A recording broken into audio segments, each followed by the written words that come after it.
ஒரு தாய் வந்து சொல்றாங்க, ஒரு தாய் பிள்ளை பெருத்துட்டு மன வளர்ச்சி குறைந்த குழந்தை 20-22 வயசா போச்சு, ஒரு பெண் குழந்தை. அந்த குழந்தைக்கு துப்புரவு பண்ற வேலையை இந்த தாய் தான் செய்யறாங்க. அந்த பிள்ளைக்காக வேண்டிய எந்த ஃபங்க்ஷனுக்கும் போகாம வீட்டிலேயே இருக்கிறாங்க. பிள்ளைக்கே தன்னுடைய எல்லா நேரங்களையும் அர்ப்பணிக்கிறாங்க. அந்த தாய் ஒரு கவுன்சிலிங் விஷயமா என்னை சந்திக்க வேண்டி ஏற்பட்டது. என்கிட்ட பேசும்போது அந்த தாய் ஒரு விஷயம் சொன்னார். என் உடம்பெல்லாம் புல்லரிச்சு போற ஒரு விஷயம் சொன்னார். அந்த தாய் என்ன சொன்னா தெரியுமா? நான் எதுக்கு கவலைப்படுறேன்டா ஹசரத், நான் எதுக்கு கவலைப்படுறேன்னு சொன்னால், நான் மௌத்தா போய்த்திருவேனே, அதுக்குத்தான் எனக்கு கவலைன்ற. ஏன் நீங்க மௌத்தானா என்ன, எல்லாரும் மௌத்தாகிறதானம்மா வயசு போனா. அதுக்கு இல்ல ஹசரத், எனக்கு இந்த உலகத்துல வாழணுங்கிற ஆசை கிடையாது. என் பிள்ளை வயசு அடைஞ்சிருக்குது, என் பிள்ளைக்கு துப்புரவு செய்யணும். நான் மௌத்தா போனா என் பிள்ளை யாரு பாத்துக்குவா அப்படிங்கிற கவலை தான் என் கவலைங்கிறான். நான் மௌத்தானா என் பிள்ளை யாரு பாத்துக்குவா, அந்த பிள்ளையோடு பிறந்த சகோதரன் என்ன மாதிரி பாத்துக்குவாங்களா, எனக்கு பிறந்த என்னோடு பிறந்த சகோதரர்கள் பாத்துக்குவாங்களா, இந்த ஊர்ல இருக்கிற யாராவது என் பிள்ளைய தூக்குமா, நான் மௌத்தா போய்த்திருவேனேங்கிற கவலையும் பயமும் தான் எனக்கு இருக்குது. நான் மௌத்தானால் இந்த பிள்ளை யாரு தூக்குவாங்க அப்படி என்று வேதனைப்படக்கூடிய ஒரு உள்ளம் இந்த தாய். இதுக்கு நிகர் ஏதாவது இருக்குமா? அதனாலதான் நபிகள் நாயகம் ஸல்லல்லாஹு அலைஹி வஸல்லம் அவர்களிடத்துல ஒரு நபித்தோழர் வந்து கேட்கிறார், யா ரசூலல்லாஹ், இந்த உலகத்துல நான் நேசம் பாராட்டுவதாக இருந்தால் அது யாருக்கு அப்படிங்கிறாங்க. அது யாருக்கு அப்படிங்கிறாங்க. நான் யாருக்கு நேசம் காட்டணும், யாரோடு நான் தோழமை நெருக்கம் வைத்துக் கொள்ளணும் அப்படிங்கிறாங்க. ரசூலுல்லாஹி ஸல்லல்லாஹு அலைஹி வஸல்லம் அவர்கள் சொன்னார்கள், உம்முக்க, உன் தாய் கிட்ட அப்படிங்கிறாங்க. அடுத்தது யாரு யார சொல்லாத சும்மன், அடுத்தது யாரு அப்படிங்கிறாங்க.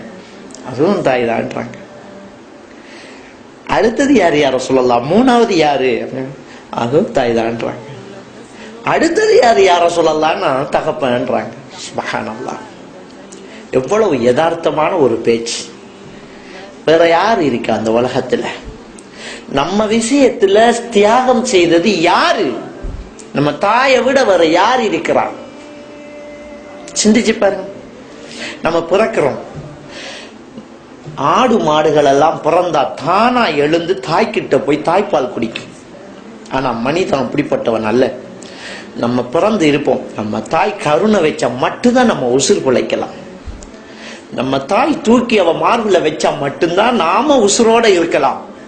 நம்ம என்ன அப்ளிகேஷன் போட்டோம், நம்ம யாருக்கிட்ட முறைப்பாடு செய்வோம், நமக்கு தாய்ப்பால் தரலாட்டி நம்மளை தூக்கி மடியில வச்சு முந்தானையால மூடி சும்மாவே வச்சிட்டு இருந்து உள்ள குடிக்குதுன்னு ஒரு பொய் சொல்லி இருந்தால் நம்ம யாருக்கிட்ட முறைப்பாடு செய்வோம்? யாரு சாட்சி இருக்கிறான்? எந்த கண்கள் கண்டது? ஒண்ணுமே பார்க்காம நம்மளை தூக்கி நமக்கு தாய்ப்பால் தந்த உறவு அந்த தாய்.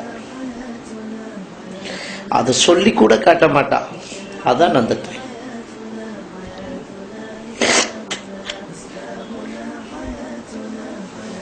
அதனாலதான் அல்லாஹ் நிஷ்குர்லி, எனக்கு நன்றி செலுத்து, ஒலி வாலிதை, உன் தாய் தகப்பனுக்கும் நன்றி செலுத்து அப்படிங்கிற. அதனாலதான் ரசூலுல்லாஹி ஸல்லல்லாஹு அலைஹி வஸல்லம் அவங்க, இந்த உலகத்திலேயே நீ நேசம் காட்டணுமாக இருந்தால் உன் தாய், பிறகு உன் தாய், பிறகு உன் தாய், பிறகு உன் தகப்பனுங்கிறாங்க. அதான் தாய். அப்ப நம்ம பிறந்ததுக்கு பின்னால நமக்காக தூக்கி தாய்ப்பால் தர்றது அந்த தாய். நமக்கு ஏதாவது ஒன்று என்றால், நமக்கு ஏதாவது ஒரு நோய் வந்தால்,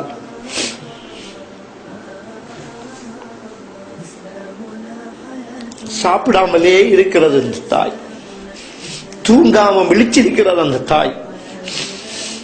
ஒரு பிள்ளைக்கு காய்ச்சல் வந்தால் தகப்பன் தூங்கிடுவாங்க, அந்த தாய்க்கு தூக்கம் வராது.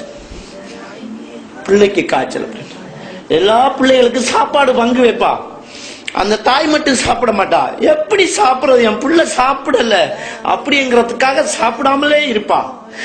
நமக்கு தெரியாது, நாம சிறுசா இருக்கும் போது நமக்காக விழித்திருந்த கண்கள் நம்முடைய தாயுடைய கண்கள், நமக்காக தாகத்தோடு இருந்த உறவு நம்முடைய தாய், நமக்காக பசித்திருந்தது நம்முடைய தாய்.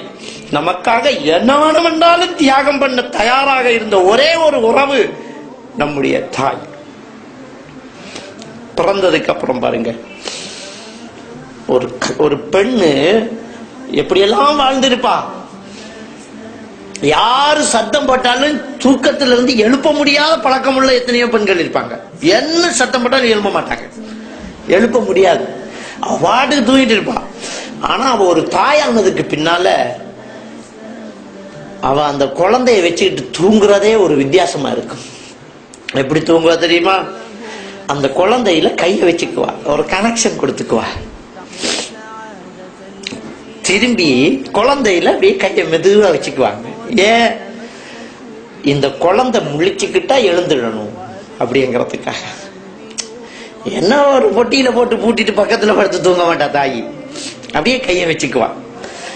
உணர்வுகளை அப்படியே ஒட்டு மொத்தமாக உருக்கி ஒரு இடத்துல வச்சுட்டு நிதானமாக தூங்கக்கூடிய ஒரே ஒரு நிலைமை இந்த குழந்தைகளை வச்சுட்டு தூங்குற அந்த தாய்க்கு மட்டும்தான் முடியும்.